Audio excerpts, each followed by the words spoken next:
27 जनवरी 1963 की शाम थी।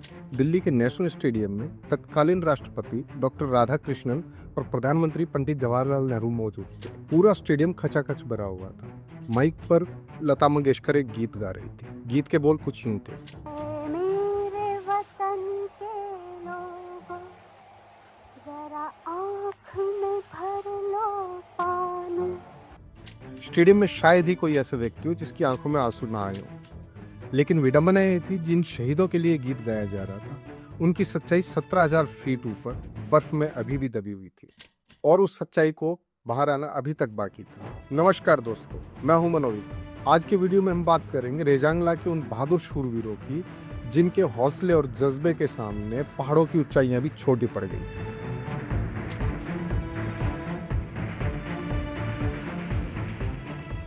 नाइनटीन 1962 में इंडो चाइना वॉर की बात है। रेजांगला घाटी में एक एयर स्ट्रिप थी, चुशुल एयर स्ट्रिप। उसकी काफी इंपॉर्टेंस थी, तो उसकी रक्षा करने के लिए, उसको देखने के लिए 13 कुमाऊं रेजिमेंट की चार्ली कंपनी को वहां पर भेजा गया। उस चार्ली कंपनी के जो कमांडर थे वो मेजर शैतान सिंह थे। उस चार्ली कंपनी में 120 जवान थे जो सभी हरियाणा, रेवाड़ी और गुड़गांव के आसपास के अहीर थे, क्योंकि चार्ली कंपनी के जितने भी जवान थे सभी अहीर होते थे। 18 नवंबर 1962 को सुबह 5 बजे ओपी, जिसे ऑब्जर्वेशन पोस्ट कहा जाता है, जो कि निगरानी करती है आसपास, वहां से कमांडर को एक मैसेज आता है कि चाइनीज सेना, जिसे उस टाइम पर पीएलए कहा जाता था, यानी पीपल लिबरेशन आर्मी, वो चार्ज कर रही है रेजांगला की तरफ। कंपनी कमांडर ये मैसेज कन्वे कर देते हैं अपने हेडक्वार्टर में। हेडक्वार्टर से उनके पास वापस रिवर्ट आता है कि अगर आप चाहें तो आप पीछे हट सकते हैं, क्योंकि जो चाइनीज सेना थी वो काफी ज्यादा थी संख्या में। उनकी संख्या लगभग 3 से 4 हजार के बीच थी। उनके पास आधुनिक हथियार थे, एमएमजी थी, अच्छी आर्टिलरी थी, अच्छी तैयारी थी, जबकि हमारे सैनिकों के पास न तो विंटर यूनिफॉर्म थी, न अच्छा खाना था, और हमारे पास अच्छे हथियार भी नहीं थे। हमारे सैनिक अभी तक 303 राइफल्स यूज कर रहे थे, जिनको कि एक बार में एक ही गोली जिससे फायर की जा सकती थी। उसके बाद उसे दोबारा रिलोड करने के लिए पहले उसका खोल निकाला जाता था, फिर उसे रिलोड करके फिर उसको फायर किया जाता था। इसके अलावा हमारे जो सैनिक थे वो संख्या में भी काफी कम थे, उनकी संख्या केवल 120 थी। बाकी जो आखिरी फैसला था वो कंपनी कमांडर को ही लेना था। तो कंपनी कमांडर सभी सैनिकों को इकट्ठा करते और उनसे पूछते हैं कि क्या किया जाए। वो उन्हें बताते कि जो हेडक्वार्टर है वहां से क्या मैसेज आया है।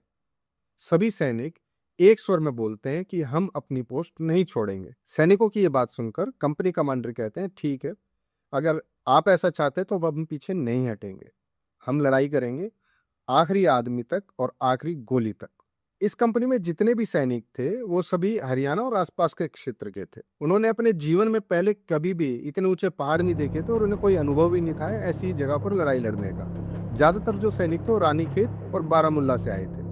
उन सैनिकों के पास हौसले और जज्बे की कमी नहीं थी, उनके पास कमी थी एमिनेशन की। उनके पास 303 राइफल्स थी। तो हमारे सैनिकों के पास विंटर यूनिफॉर्म्स थी, ना अच्छा खाना। इसके अलावा लाइट मशीन गन थी हमारे सैनिकों के पास, जिनकी संख्या भी काफी कम थी, केवल 6 ही उनके पास थी।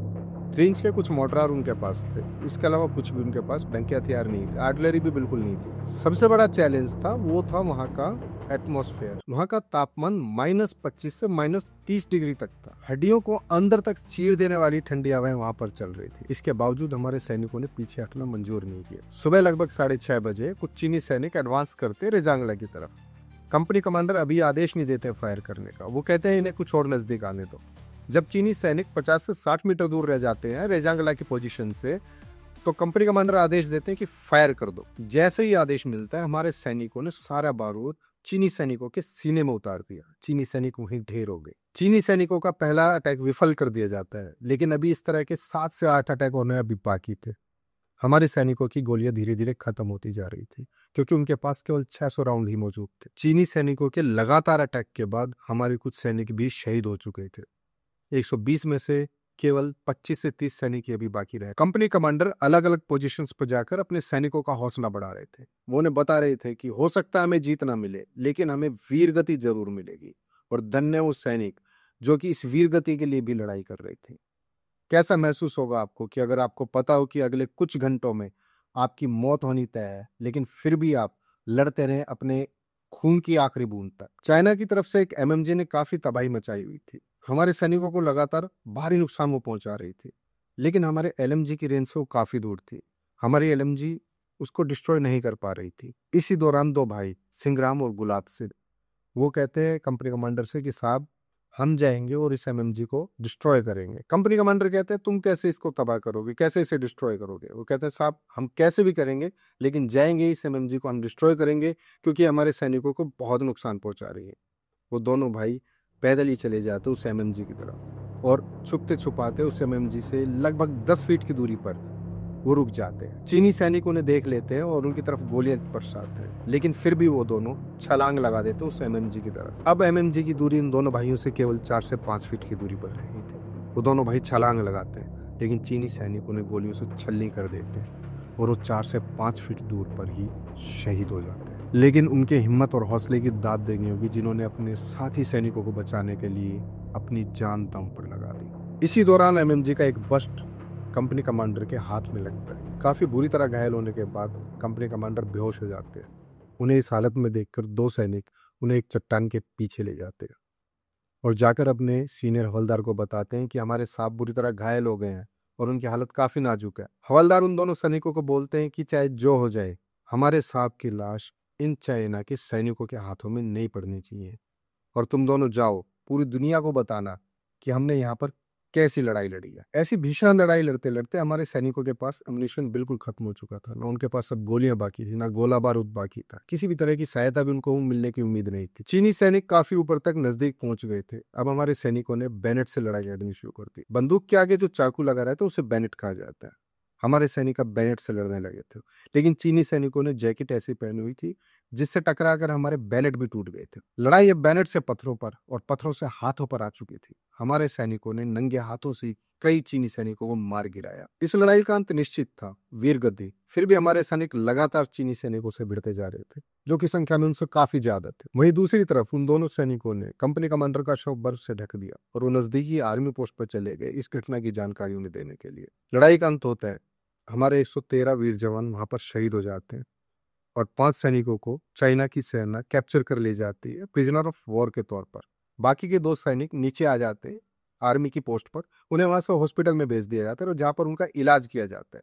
इलाज के बाद उन्हें बुलाया जाता है दिल्ली में। वहां पहुंचने पर उन सैनिकों से पूछताछ की जाती है।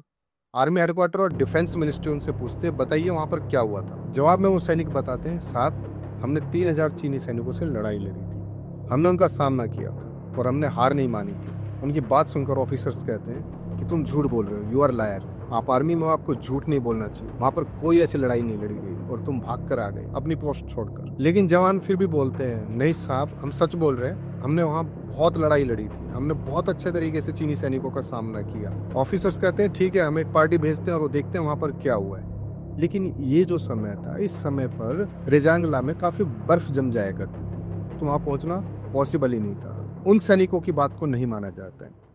इस घटना को 2-3 महीने बीत जाते, मौसम कुछ सामान्य होता है, तो बात मार्च 1963 की है।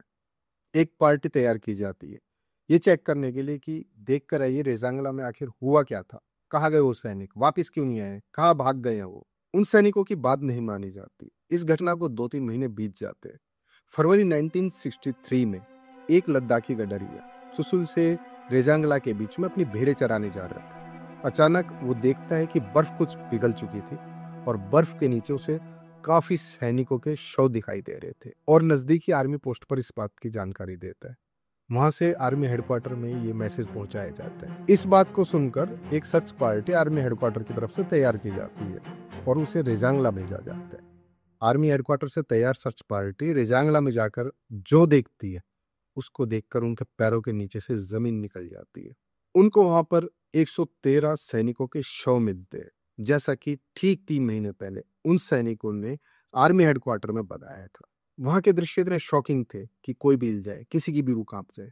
वहां मौजूद सैनिकों के हाथों में अब भी हथियार थे, किसी की उंगलियां अब भी बंदूक की ट्रिगर पे थी, किसी के हाथों में बैनेट था, किसी के हाथों ने अब भी मोर्टार थामा हुआ था। कंपनी कमांडर के हाथ अब भी अपने पिस्टल पे थे और मेडिकल असिस्टेंट के हाथ में अब भी मॉर्फिन से भरा हुआ इंजेक्शन था। सर्च पार्टी मैसेज कन्वे करती है अपने हेड ऑफिस में और उन्हें बताती है कि वहां पर उन्हें 113 शहीदों के अलावा कुछ और भी मिला था।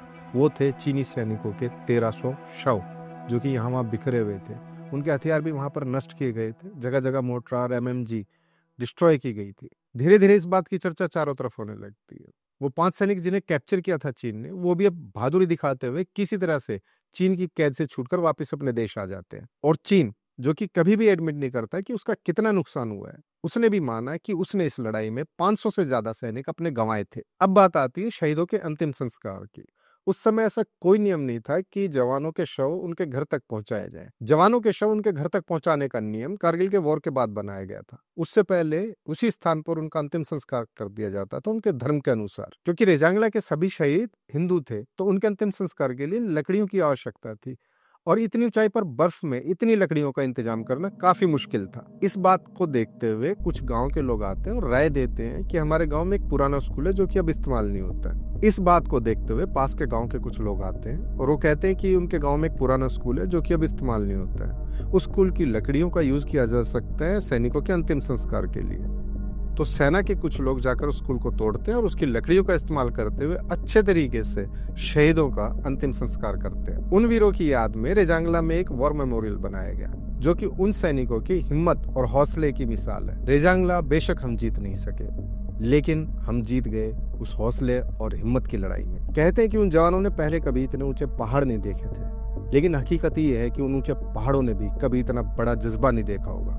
कितने ही ऐसे लोग आज इस दुनिया में मौजूद होंगे जिन्हें पता हो कि ये उनकी आखिरी लड़ाई है, फिर भी अपनी पूरी हिम्मत और जज्बे के साथ उस लड़ाई को लड़ते हैं। ऐसा केवल भारत में ही हो सकता है। हम नमन करते हैं उन वीर शहीदों को जिन्होंने अपनी जान की परवाह किए बगैर उस लड़ाई को लड़ा, अपनी मातृभूमि के लिए, अपनी जिद के लिए। तो आज के लिए बस इतना ही। इस वीडियो से रिलेटेड आपके कोई भी क्वेश्चन या सजेशन हो तो आप कमेंट बॉक्स में जरूर बताएं।